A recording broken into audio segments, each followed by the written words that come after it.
La France compte plus de 21 000 stations de traitement des eaux usées. Leur objectif ? Éliminer les pollutions avant que les eaux ne soient rejetées dans le milieu naturel, et ce sont les entreprises de travaux publics qui œuvrent au quotidien pour assurer la mise en conformité de ces stations. Ce projet a été conçu dans les années 2010, avec pour premier objectif c'était de remplacer l'ancienne station qui était devenue trop petite et qui ne permettait pas de respecter la conformité réglementaire. Les objectifs étaient bien entendu d'avoir une station redimensionnée par rapport à la population, de pouvoir respecter toute la conformité réglementaire et pouvoir traiter correctement l'eau pour la rejeter dans le milieu naturel. Les enjeux étant pour cette station tout d'abord une intégration dans l'environnement, puisqu'on est entouré par une rivière et par des riverains, par des maisons. Donc on souhaitait garder le périmètre avec notamment les chênaies qui sont autour.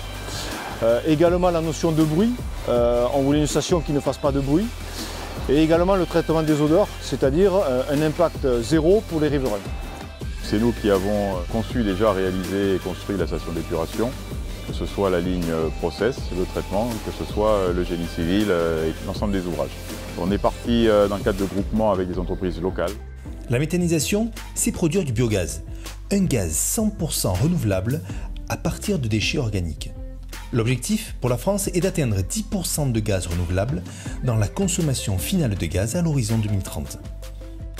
La spécificité la plus importante derrière ces stations, c'est le traitement des boues, puisqu'on a poussé assez loin le traitement des boues jusqu'à la production de biométhane.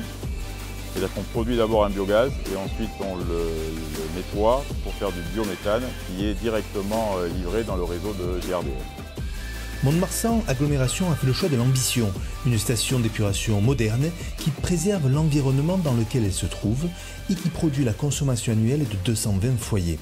Un investissement d'avenir qui obtient la victoire de l'investissement local 2022.